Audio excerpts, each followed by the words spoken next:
The Old Man and the Sea, part 25, second part of that part 25. He's coming up, he said. Come on, hand. Please, come on. Remember, he had just his left hand hard against his thigh, right? So, like, he hit it. He hit it against his thigh. He's coming up, he said. Come on, hand. Please, come on. The line rose slowly and steadily, and then the surface of the ocean bulged ahead of the boat, and the fish came out. Let's stop in this, very important moment. If I have bulging biceps, which I don't, my biceps are like this, my biceps would be like this. I tried to do that with my t-shirt here, because if you have bulging pocket, it means you have a lot of things in your pocket.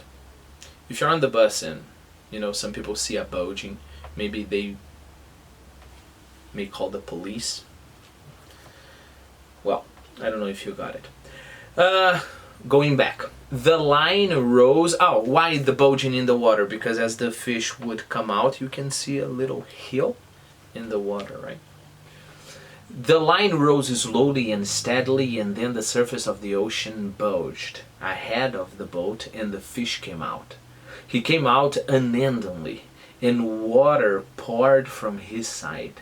He was bright in the sun, and his head and back were dark purple, and in the sun the stripes on his side showed wide and a light lavender.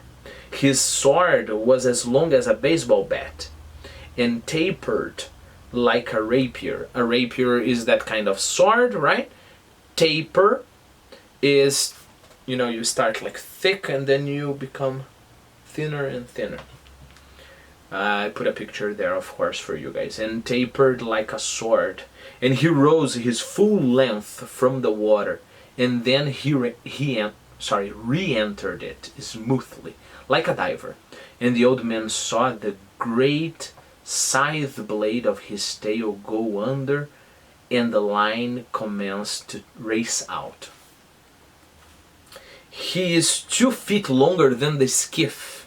Skiff is the boat. So the fish is 2 feet longer than the boat, the old man said.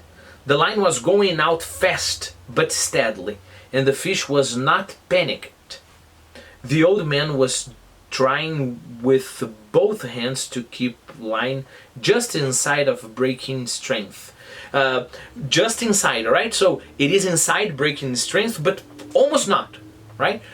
Why? I think the book is going to explain now. Because on the one hand, he doesn't want to go over the breaking point, of course, right? Because obvious reason. But on the other hand, he cannot just give the fish as much line as it can take, because there's a limit, right? The old man was trying with both hands to keep the line just inside of breaking strength. He knew that if he could not slow the fish with a steady pressure, the fish could take out all the line and break it. He is a great fish, and I must convince him, he thought. I must never let him learn his strength, nor what he could do if he made his run. If I were him, I would put in everything now and go until something broke. One more time this sentence. If I were him now, I would put in everything and go until something broke. But thank God they are not as intelligent as we who kill them, although they are more noble and more able. I think it would be interesting for us to realize that at the same time that the old man has great respect for the fish or for the animals around him, he doesn't fool himself about the animals. He knows that we have the advantage of intelligence, right? The old man had seen many great fish. He had seen many that weighed more than 1,000 pounds, and he had caught 2 of that size in his life, but never alone.